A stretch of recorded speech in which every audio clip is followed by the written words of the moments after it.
So if we look at our agenda, the next thing is to frame the conversation and give you an overview on the sanctions of, the invisible sanctions of incarceration.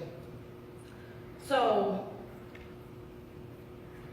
how did the Nehemiah Project, or what is the Nehemiah Project, and the San Antonio Sponsoring Committee intersect to host this event? So a little bit about Nehemiah. Overseer Alexander, we had a congregation member at our church who was struggling.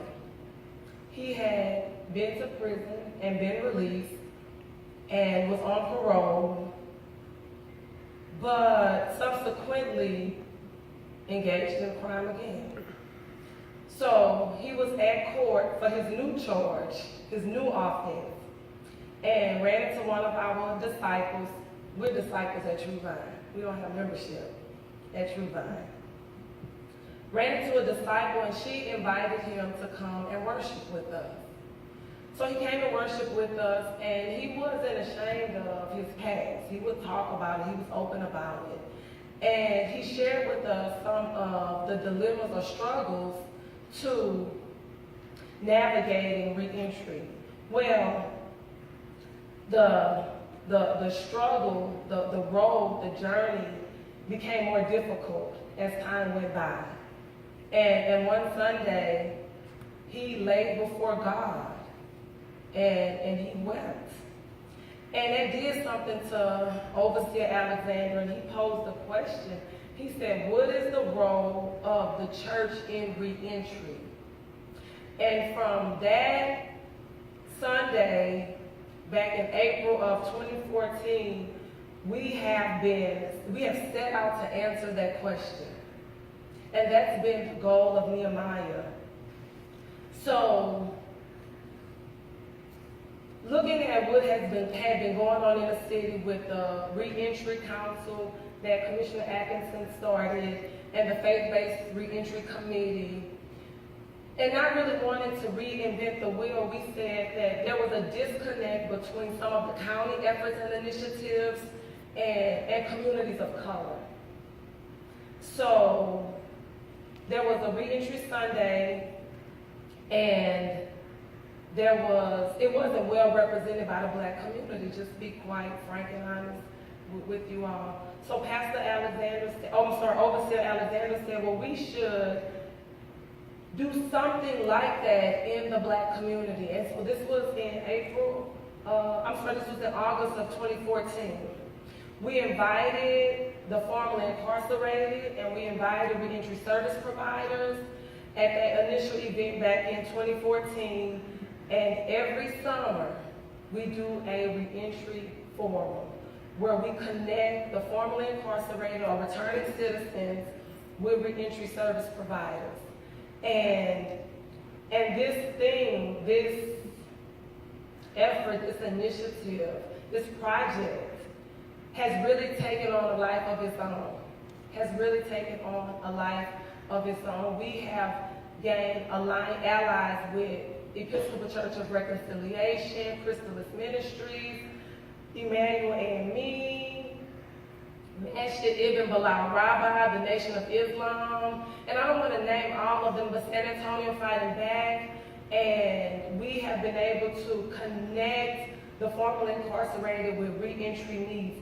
So we are meeting their immediate needs, giving them immediate relief. However, the sponsoring committee is an organizing effort, and they do broad-based organizing. They affect policy. So I was wondering, how can we change some of the policies that continue to stymie individuals from really being fully integrated into society? Continue to hold individuals back from living to their full potential or capabilities. They're fulfilling their human dignity. Things that are, because the punishment was the sentence, right? Whether it was probation, whether it was imprisonment, that was the punishment.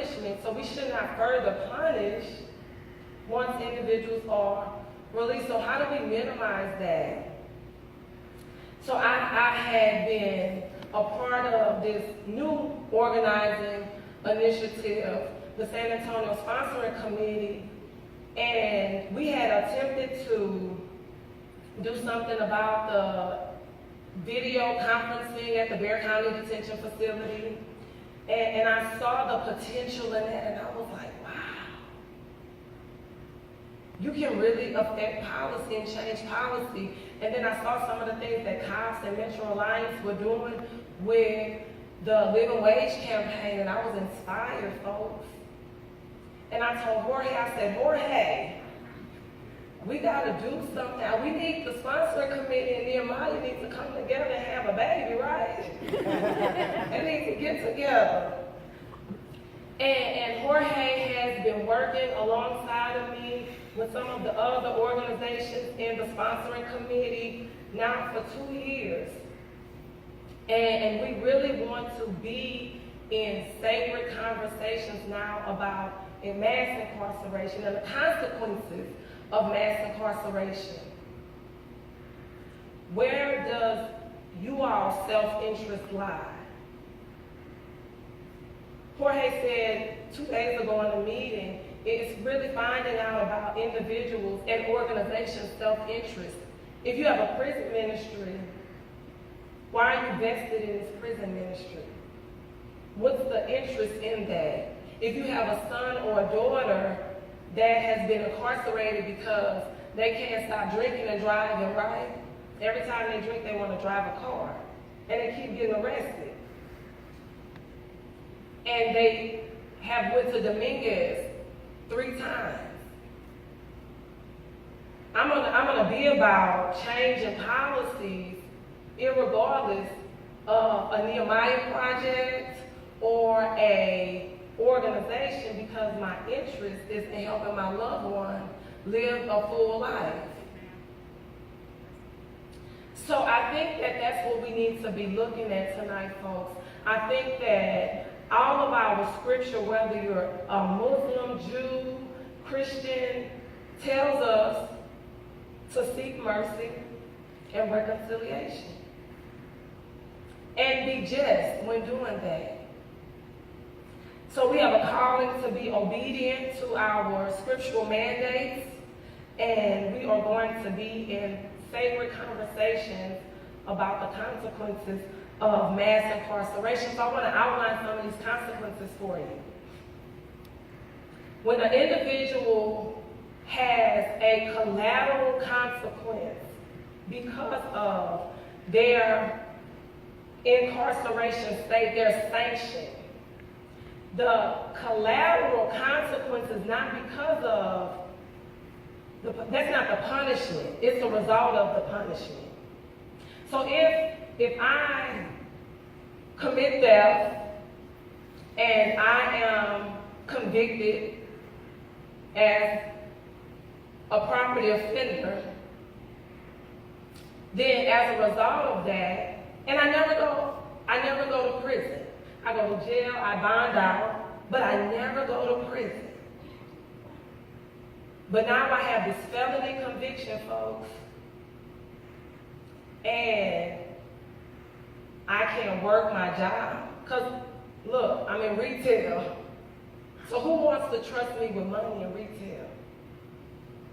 So now I have to find another job, but I'm a convicted felon. And every time I go to fill out an application, I have to check that box that says, I'm a convicted felon. And we got 150 applicants, so we're going to weed out the felony applicants. And we're going to deal with the individuals who don't have that baggage.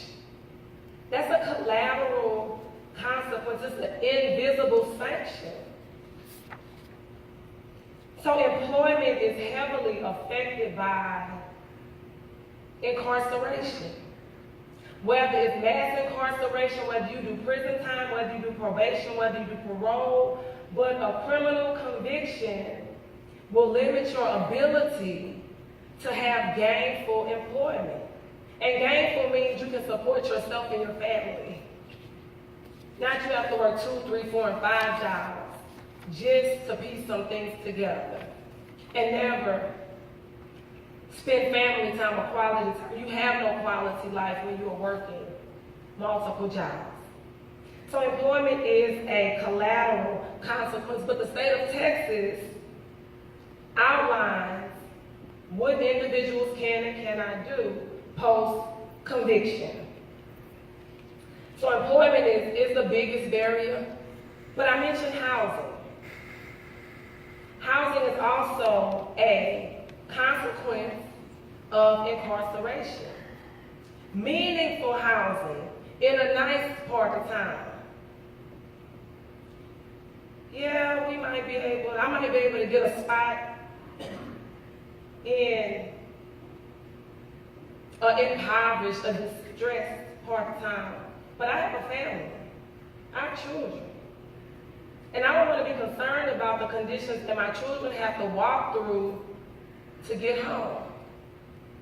So housing, federal housing and state housing policies are affected by convictions.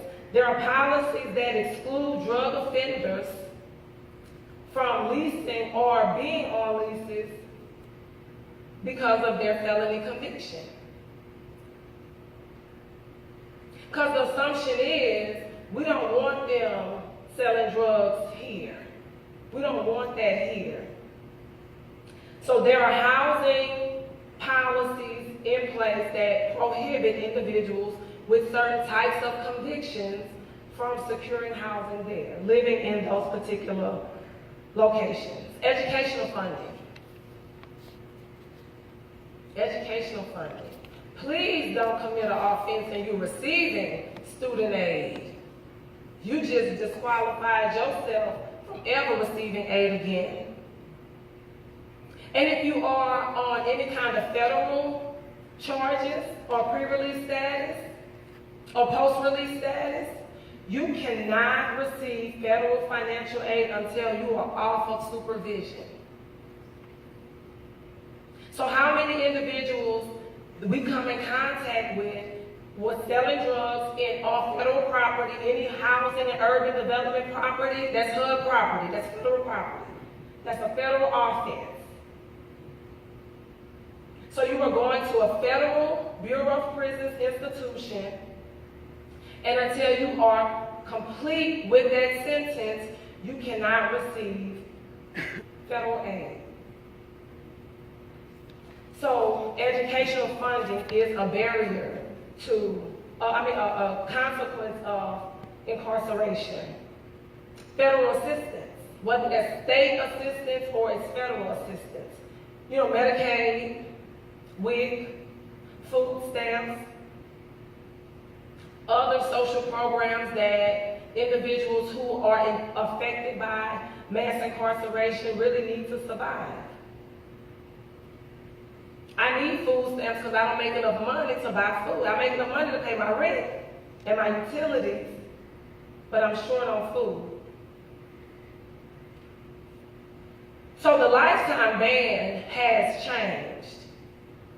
A lady by the name of Lauren Johnson, who is a returning citizen. She had gone to prison and she was a returning citizen. She really needed food stamps. She really needed the assistance with food. So she went to a representative and told her story. So initially she went in there and she was like, this is why we should not have a lifetime ban on food stamp eligibility. And the representative, the state rep, was like, well, what does that have to do with you? You know, people are ashamed of their, going to prison, folks, is shame-based. There's stigma attached to it. So I'm at the State House in Austin, and I'm trying to advocate to have this policy overturned, but I'm ashamed and I'm embarrassed to tell my story. So she went back to grassroots leadership, and the criminal justice folks said, no, you go tell your story. We'll work with you on your story. She told her story. Now the session had ended by the time she got it together. She had to go back the next session. But the 84th legislative that lifetime food stamp ban was amended to a 3-year period post-conviction. But that's just one policy that had been, or in consequence of incarceration, that has been amended. Asset forfeiture. Asset forfeiture. If you are arrested for a crime and you cannot show that you have the means and ability to purchase this legitimately, the federal government and state government can seize cars, houses, boats, electronics.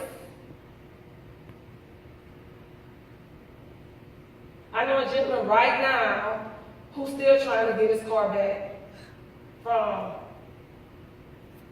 the state of Texas. Still trying to get his car back from Montgomery County Sheriff because they seized it. Surcharges. Surcharges is a consequence of incarceration. Whether that's on probation fees or parole fees, or it's on licensing. So we tell folks that go to prison and go to jail, oh, be your own boss, start your business. A lot of them want to be barbers. A lot of them can cut hair. But will I pay the $250 surcharge so I can get licensed because I have a felony conviction? And we're not even going to talk about any kind of medical licensing that individuals have and the surcharges that are attached to those licenses. Nurses, medication assistants, even CNAs. Even CNAs. Voting. We know about voting. The NAACP and a lot of other organizations who advocate for voting rights have been crying or really trying to educate the public about what your voting rights are post-conviction and pre-conviction. It's a lot of people sitting in Bexar County Jail right now that is not convicted. I don't know if they know if they can vote or not. If you have not been convicted, you only been arrested, have not been convicted, you ought to vote. We ought to see how we can get those individuals ballots. Public office. We have some politicians here today. We have a judge here. Thank you, Judge, for being with us today. Thank you, Mr. Tony, for stopping by. And just the questions that they ask you when you go in to apply to run for public office. And jury service. You cannot serve on a jury. The jury pool don't even have your name in it if you are a convicted felon or individual. So our stance, folks, is that we are people of faith. All of our faith traditions have some kind of scripture that tells us to be merciful, to seek reconciliation, to reconcile. And we need to be obedient, again, I say, to our scriptural mandates. We need to really think about where is my self-interest in the consequences of mass incarceration. How do these invisible sanctions or collateral consequences affect my loved ones, my friends, my children? I tell my students, everybody got somebody that's been in jail. And you may not personally know them, but you hear the stories. We hear the stories. And we see people putting together, piecing together money to bond people out of jail. So as we go into these institutions for those of us who have prison ministries, or as we welcome our brothers and sisters back from incarceration, you went to jail or prison as a citizen. So we're going to welcome you back as citizens. As we do that, we really need to be thinking about how these issues affect us. And so we have a few people here to tell their story about how incarceration has affected me in child support, my ability to get a meaningful job. So I am going to turn the microphone over to Mr. Henderson, who is going to tell us briefly how his consequences of mass incarceration. Hello, everyone.